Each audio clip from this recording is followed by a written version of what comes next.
Shalom, saudara-saudaraku yang terkasih di dalam Tuhan. Aku bersyukur di dalam Tuhan, Engkau adalah orang-orang yang setia. Saudara adalah orang yang dipercaya, orang yang dipanggil, ada bersama-sama. Saya mengucap syukur di dalam Tuhan kepada Bapa, kepada Tuhan Yesus.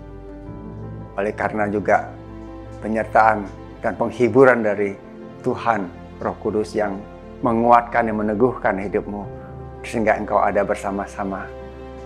Dan bukan sampai hari ini, tetapi kita akan terus bersama-sama menggenapi maksud dan kehendak dari Tuhan kita. Hati Bapa adalah agar orang yang percaya tidak binasa, melainkan beroleh hidup kekal. Tuhan Yesus, Dia meneruskan hati Bapa ini dengan menggenapinya. Dan setelah kebangkitannya, Dia menaruhkan visi, yaitu hati Bapa ini, kepada murid-muridnya dan kepada kita hari ini. Karena itu, pergilah, jadikanlah semua bangsa muridku, baptislah mereka di dalam nama Bapa dan Putra dan Roh Kudus. Ini adalah visi yang Tuhan Yesus taruhkan buat kita. Jikalau biji gandum tidak jatuh ke tanah dan mati, dia tetap satu biji saja. Tetapi jika dia mati, dia akan menghasilkan banyak buah. Firman ini menjadi sangat personal, ada di dalam hati saya. Lebih dari 10 tahun silam, ini adalah satu proses untuk membawa kehidupan kepada orang-orang. Dimulai dengan kerelaan untuk jatuh ke tanah, mati, memberi waktu, memberikan kehidupan, untuk memberikan apa yang saya punyai dan meneruskannya, agar orang-orang bisa menemukan hati Bapa, agar orang-orang bisa mengalami pemulihan, agar orang-orang bisa mengalami satu kehidupan yang mengenal Tuhan, yaitu kehidupan yang berkelimpahan dengan kasih karunia. Untuk membapai bangsa-bangsa, dimulai dengan ada orang percaya yang rela hidupnya ditolong, dibangun, hidupnya dibapai ulang. Arti dibapai ulang artinya adalah mereka ditumbuhkan, didewasakan. Dan banyak di antara saudara yang mendengarkan, engkau ada mengalami satu perjalanan yang luar biasa. Hidupmu mengalami kuasa Tuhan di dalam proses pembapaan. Itu adalah satu perjalanan, kerelaan untuk jatuh ke tanah dan mati. Itulah satu perjalanan yang Tuhan taruhkan dalam kehidupan saya. Refathering nations, hati Tuhan. Bangsa-bangsa perlu dibapai ulang. Perjalanan itu mengalami banyak tantangan tentunya, saudaraku. Banyak hal yang terjadi, baik itu proses untuk melakukannya. Tentu banyak hal yang harus dilepaskan, banyak hal yang harus direlakan. Sehingga yang saya perlu adalah tetap teguh memegang kebenaran firman Tuhan.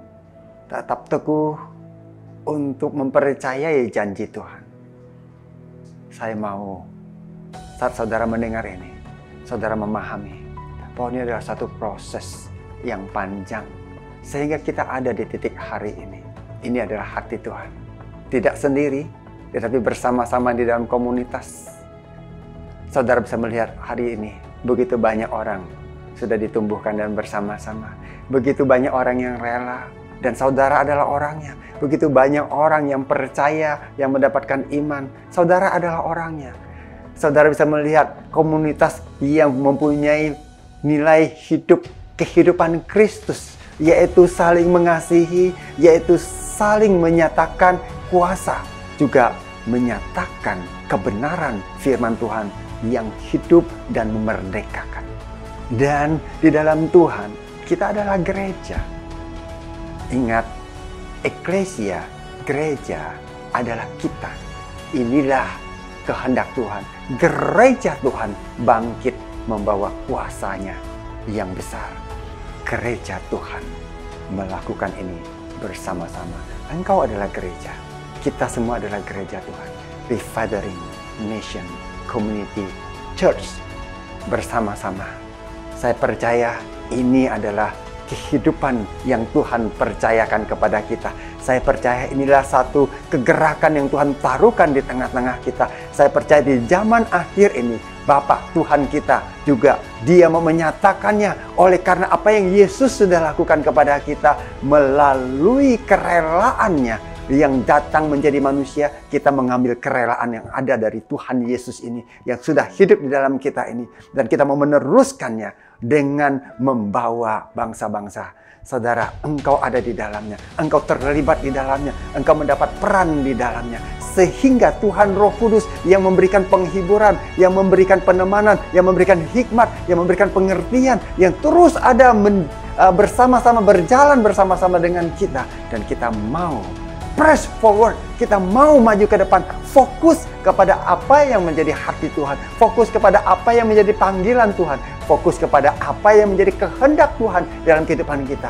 Karena inilah waktunya Tuhan sedang membuat perbedaan, Tuhan sedang membuat satu turning point, titik balik yang nyata di dalam kehidupan kita. Di tengah-tengah perjalanan ini, Tuhan sedang membangkitkan untuk kita maju ke depan, untuk kita menyatakan kasih karunia yang sudah mengangkat kehidupan saudara-saudara, dan kasih karunia itu bekerja dan mengangkat kehidupan banyak orang melalui kehidupanmu, meneruskan hati Tuhan kepada bangsa-bangsa.